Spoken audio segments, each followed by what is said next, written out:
la historia han habido diferentes cofradías, grupos, organizaciones, movimientos que se han preservado con cierta discreción, que pues probablemente algunos sean secretos, algunos hayan desaparecido, algunos nunca existieron, y algunos quizás cambiaron de nombre o fueron adoptando eh, pues, las costumbres de otras tradiciones, de otros grupos.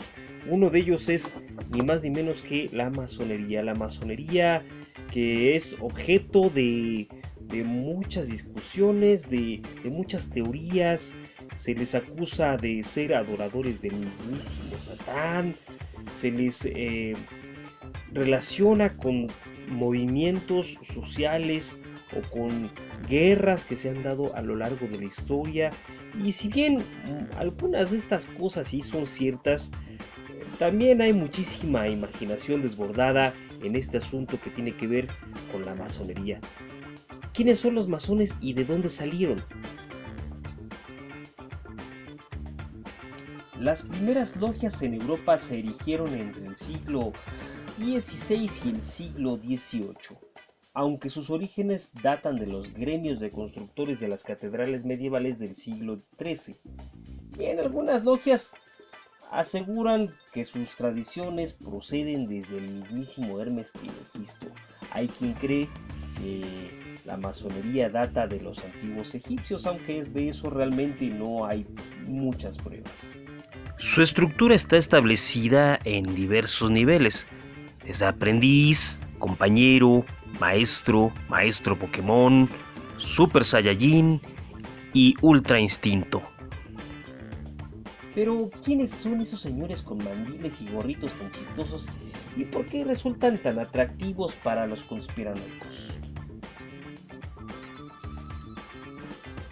Los masones no son los dueños secretos del mundo, no son un poder en las sombras, aunque mucha gente le guste mucho creer en esto. Esto no es real, no es así. Aunque sí han tenido muchísima influencia a lo largo de la historia. Pero ¿de dónde viene esta leyenda negra acerca de la masonería? ¿Por qué hay tanta animadversión y tantas historias y leyendas tan extrañas y maléficas alrededor de la masonería? Pues en la Revolución Francesa. En la Revolución Francesa recordemos que lo que imperaba era el pensamiento que provenía de la Ilustración, en un movimiento que buscaba acabar con la ignorancia, con hacer más democrático el conocimiento, y pues estas ideas para el clero, para la oligarquía,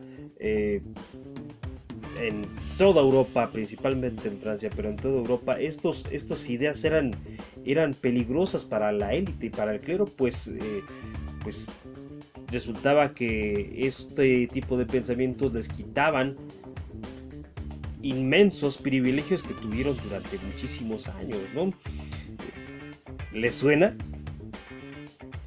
Si bien los revolucionarios e insurgentes tanto de Europa como de América eran masones, pues es porque eso era la mera moda. No es que fuera la masonería cuna de estos movimientos en sí, sino que dentro de las logias se discutían principios como la libertad, los derechos del hombre, el progreso humano, combatir la ignorancia, la superstición y la tiranía para construir un mundo mejor. Ideas de la Ilustración. Ideas que obviamente a las oligarquías del momento pues, les parecían peligrosas y buscaban por todos los medios destruir o al menos desprestigiar esas ideas.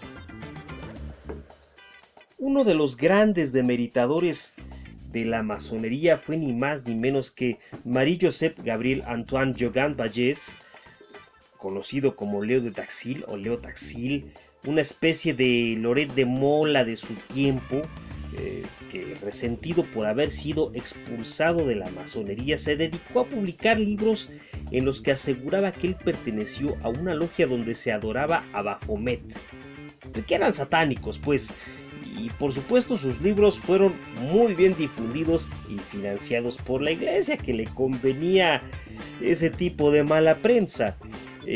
Aunque Taxil finalmente confesó que todo había sido una broma, pues una broma muy bien pagada, y él ya se había llevado una buena lana, unos pingües beneficios por haber publicado esa mentira. Desgraciadamente, hasta hoy en día hay despistados, incluso en YouTube, difundiendo una mentira que ha sido, pues, descartada desde hace muchísimos años, ¿no? No obstante, a la masonería no se le acaba la mala fama. Difundida, infundada por charlatanes y mentirosos como Agustín Beruel, una especie de Francisco Martín Moreno de su tiempo, en la época revolucionaria, en la época de la Revolución Francesa también, a través de un libro que se llamó Memorias para servir a la historia del jacobinismo, en donde da a entender que los judíos estaban detrás de los masones, quienes eran los culpables de todo el derramamiento de sangre que hubo durante la gesta, durante la Guerra Civil Francesa, fraguando así una relación imaginaria entre la masonería y el judaísmo, que hasta nuestros días hay quien lo sigue creyendo. La idea de la relación imaginaria entre la masonería y el judaísmo, que hasta nuestros días es el festín de teorías de conspiración de la más fantástica ralea, fue aderezado y reforzado por el fabuloso libro Los Protocolos de los Sabios de Sion, un panfleto propagandístico hecho a petición de la policía del zar Nicolás II, donde se detallaba una supuesta conspiración judeo-masónica para controlar todos los movimientos comunistas en la tierra. Algo así como la paranoia que hay hoy en día alrededor del Foro de Sao Paulo, que no es más que un club donde políticos de diversas versiones y visiones de la izquierda se dan de palmadas y reconocimientos. La masonería, lejos de ser un poder oscuro en las tinieblas, históricamente ha sido un movimiento que tuvo una gran influencia en la independencia de muchos países. Toda América, por ejemplo. La abolición de la esclavitud, el reconocimiento de los derechos de los indígenas, etc. Recordemos que grandes líderes de las Américas como José de San Martín, Bernardo O'Higgins, Simón Bolívar, Benito Juárez o Vicente Guerrero eran masones. Hoy en día hay más de 5 millones de masones en todo el mundo, la gran mayoría en Estados Unidos, y no son una sociedad secreta, ya que sus domicilios son perfectamente identificables y muchos de sus miembros son conocidos. Son más bien una sociedad discreta,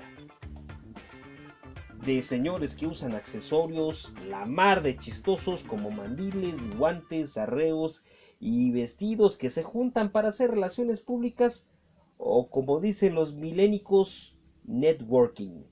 Sus actividades, si bien no son públicas, no quiere decir que por ello están conspirando para dominar al mundo, adorando a Satanás, ni comiendo bebés. Hoy en día, fuera de sus grupos de estudio, de sus logias, de sus clubes, de sus labores filantrópicas, que son muchísimas, sus apoyos a la cultura, etcétera, pues la masonería no es hoy en día más que un grupo de señores haciendo cosas raras, vistiendo muy raro, haciendo rituales muy pancheros y que tienen una obsesión por los símbolos inaudita, igual que cualquier club de otakus.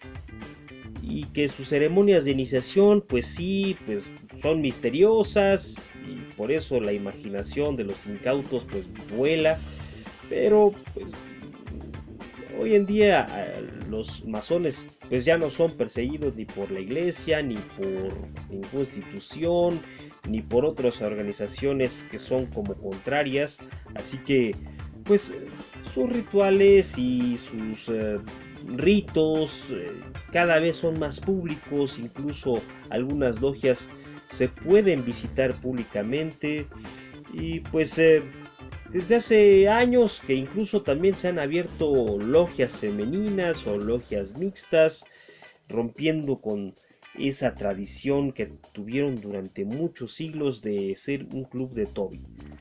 Pues como pueden ver, la masonería no es hoy en día más que un club de señores que tienen relación entre ellos, que hacen negocios, que lo que hacen es pues relaciones públicas y pues se acceden a estar en contacto con gente de más o menos buen nivel, pues para poderse contar las joyas entre ellos, ¿no? Si les gusta nuestro canal y les gusta este tipo de información, denle a la campanita, denle me gusta, compartan este canal y difundan la palabra. Yo soy Zárate el Califa y esto es Editorial Protocultura. Nos vemos en el próximo programa.